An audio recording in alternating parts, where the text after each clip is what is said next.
Bill Rosenberg, economist at the Council of Trade Unions. Kia ora, and thanks to you all for being here, and welcome to all the people from other parts of the country. I've been asked to talk about understanding health funding in the 2017 budget. So that's what I'm going to explain, a bit more dry than previous speakers, but hopefully it will be informative. So the budget, what is the budget? It's basically a statement of intentions by the government of the day as to what it's going to do, particularly with your money, with public money, over the next 4 years approximately. There's two parts to it. One is quite a technical one, and one is the government making political statements. It's about spin. Let's go through those one at a time. So the technical part of it is how much ministers and the agencies that they control, how much they're allowed to spend over the next few years. So it's divided up, just to give you a bit of information, I hope I'm not boring you here, but basically it's divided up into votes. A vote, like the health vote, is how much can be spent on the health system, controlled by the Minister of Health. And there's votes for education and corrections and all those things. They try and confuse you with things called functional classifications.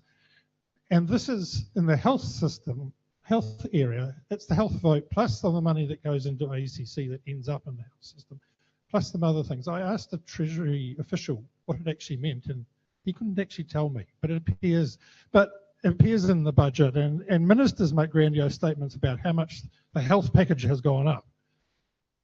I think you should just forget about that and ask how much did the health vote go up, because it's just another way of expanding what they seem to be spending on health. Right. Then within those votes they have things called appropriations, and so each of those is for a specific purpose and a defined purpose. So there's one for the Canterbury District Health Board, there's one for the Capital Coast District Health Board, there's one for national services, like there's a child health service, which is actually just a means of funding child health throughout the country. There's one for national mental health services, which is part of the funding of mental health. There's one for national disability services, and so on. So those are the main appropriations, and there's some that are applied to the ministry and its policy making and administration of all this. And then in each budget they announce what they call initiatives.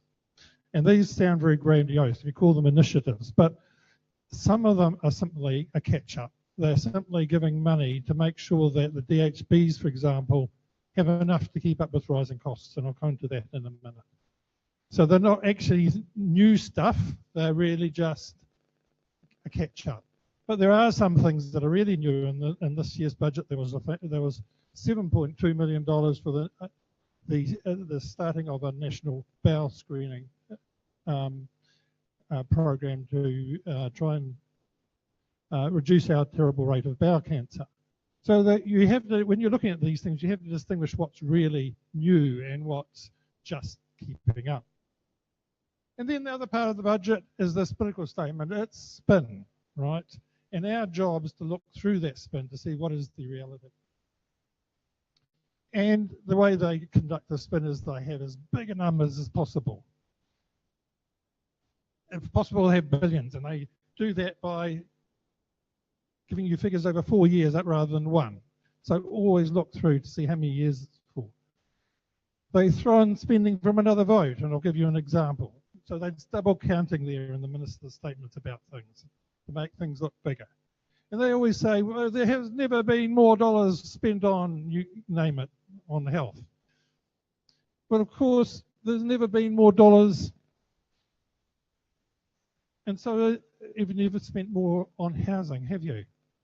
The question is, have you got more for that more spending on housing? Of course they're spending more simply because prices and wages and all those things are going up. So the things that drive, particularly health, but most of these things drive other parts of government spending as well.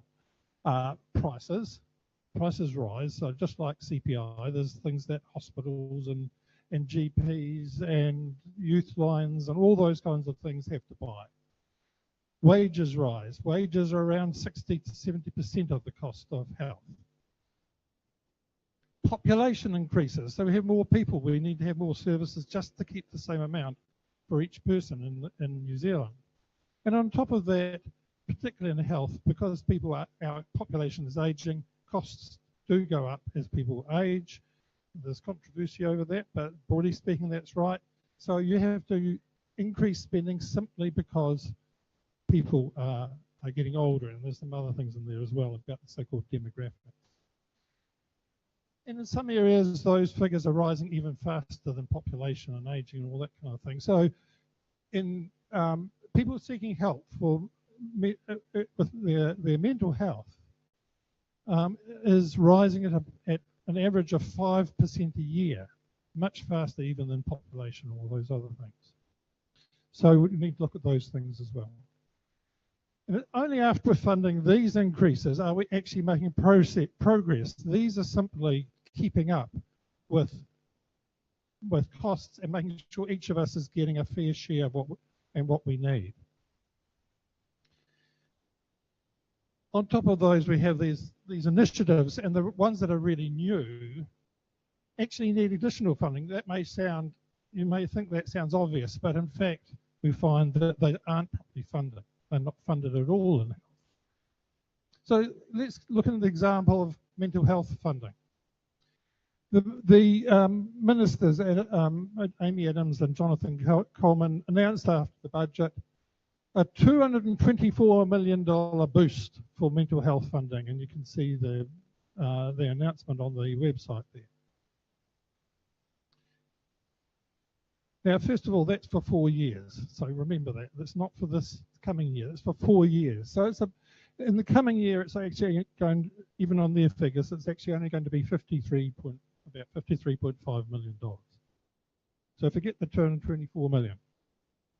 Of that, only 25 million, according to them, is for Vote Health, going into the health system to look after the crisis centres, the youth lines, and all those kinds of things that are needed, that the health vote pays for. But that national service I talked about, the National Mental Health Services that funds some of that, is actually getting $7 million less than it actually spent in this current year. So they are getting, the health vote is actually getting a net $18 million more than last year. On the government's figures, they say that there's $1.4 million spent in mental health for the whole health vote in a, I'm going a bit over time here. That's a 1.2% increase. Now, even that 1.4 billion figure, I think, is spin, but I still haven't got to the bottom of it. But as I said before, there's a 5% increase in the number of patients, the number of people turning up to DHBs and the primary services asking for help. So including price increases, you actually need a 7.3% increase in mental health funding. 1.2% is a real cut. For each of us who go to look for mental health services, there's less there to provide for us. Where does the rest of that 28.5 million go? Well, I'm running out of time, so I won't go into these in great. I'll just go through these very quickly. Perhaps you can read that. But there's what I'll announce next. There's some reports out the back that you can read about this. But basically, there's actually, while many of these things may actually be very good for mental health, some of them we don't actually know because they're not there yet. And for some of them, again, it's spin. For example, the last one there, 1.5 million to Māori development to continue rangatahi Māori suicide prevention. So this is a suicide prevention program for young Māori. Good idea, no doubt, but actually it's no increase. It's actually a reduction on what they actually spent last year. It's announced as a new initiative. It's not actually additional spending. The health vote itself, the minister announced health investment increases to a record $16.8 billion. There's that big number again. There's, you know, never been more than ever. Now, we do an annual analysis of the health vote, and we use Treasury and Ministry of Health forecasts for prices and wages, population increases, ageing, and so on. So this is based on official figures. We add on the initiatives, the real ones in the health vote. And it turns out, and we've got papers going back for previous years from the ministry, and it's advice to the minister. Turns out that the shortfalls that we are finding are actually less than what the ministry is advising the minister, so we're quite conservative. We presented this to Ministry, DHB, Treasury and union officials in a meeting they have once a year over the last several years, and certainly the methodology has not been questioned there. We've been doing it since 2010.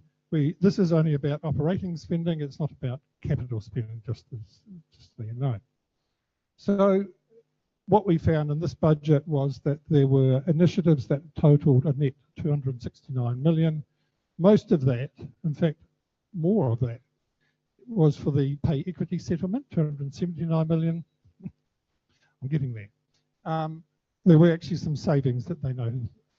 What we found are that DHBs are $107 million short of what is needed. The national services are $101 million short. The ministry is $5 million short. In total, the health vote is $215 million short of what is needed just to meet increasing costs, population pressures, and those initiatives that have been announced. As I say, there are papers at the back and a media statement that you can pick up to have a look at the details.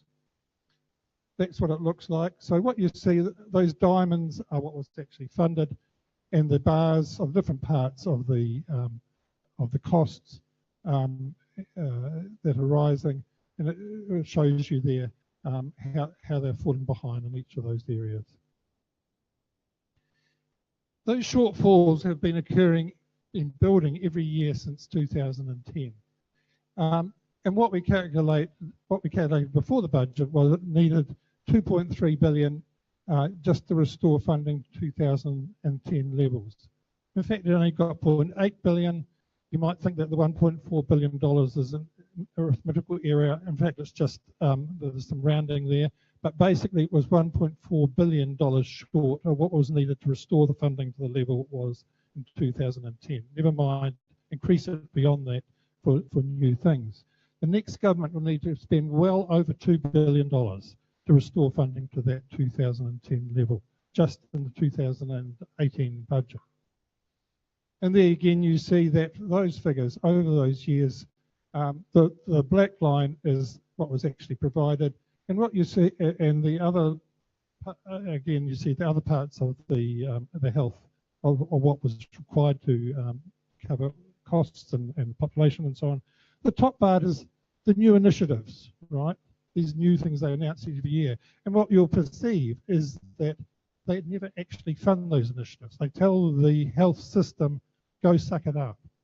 And that's part of why you see increasing crisis in the services that you try to access. Treasury has commented on the same thing, that population and ageing is covered, part of the rising costs are covered, but initiatives are not covered by the funding. Thank you.